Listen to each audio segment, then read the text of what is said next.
आज मु पिलामानक पई गोटे बहुत ही डेलीशियस आउ हेल्दी रेसिपी नेकी आछि जार ना हैला मुग चकुली। तेबे चलंतु से रेसिपी रो मेथड कोन जानि नबा। मोर सब वीडियो गुडी को सर्वप्रथम देखिबा पई सब्सक्राइब बटन को क्लिक करंतु आउ बेल आइकन को हिट करंतु रेगुलर अपडेट्स पई। Welcome to Mama can do.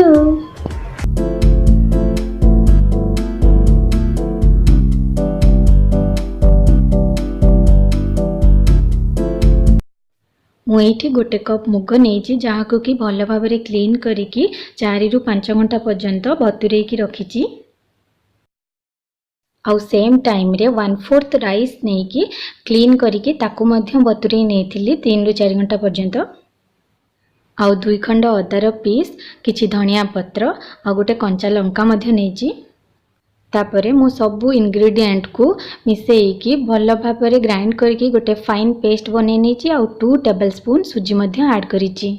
तापरे गोटे पैन को हीट करि नेछि। आउ गोटे स्पून रो ऑयल पकेइकी चारियाडे इवेंचुअली स्प्रेड करि नेबी।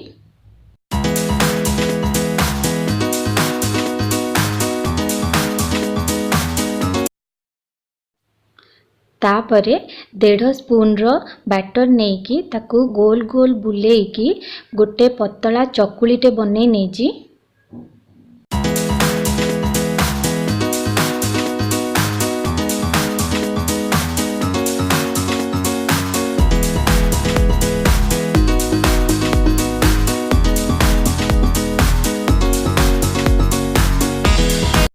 एबे गोटे स्पून ऑयल को चारिपट जाक भल भाव पकई नबा जहा फल रे कि पिठाटा चारिपटरू छाड़ी जीवो।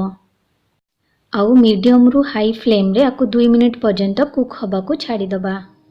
एबे भल भाव कुक हो जाइए तो आकु फ्लिप करि नेबी। आर पाख को भी मध्य 1 मिनिट पर्यंत भल भाव कुक हबा पई छाड़ी दबा।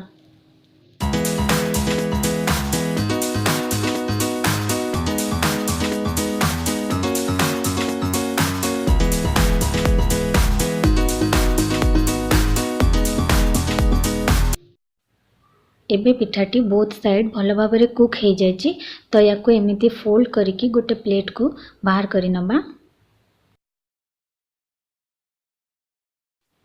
हमर मुग चकुलीटी पूरा रेडी हो जाइए। एबे सर्व करबा पई याकू खाइबा पई या सहित मल्टीपल ऑप्शन रही चटनी रो, जेमिति कि पीनट चटनी, कोकोनट चटनी आउ टमेटो आउ अनियन चटनी सहित मध्य आमे आकू एंजॉय करि परिबा। और जदि पिला मानक पई बनौचंती ताहले without spicy without chilli add करके आमे ई चटनी सहित मध्य तांकू सर्व करि परिबा।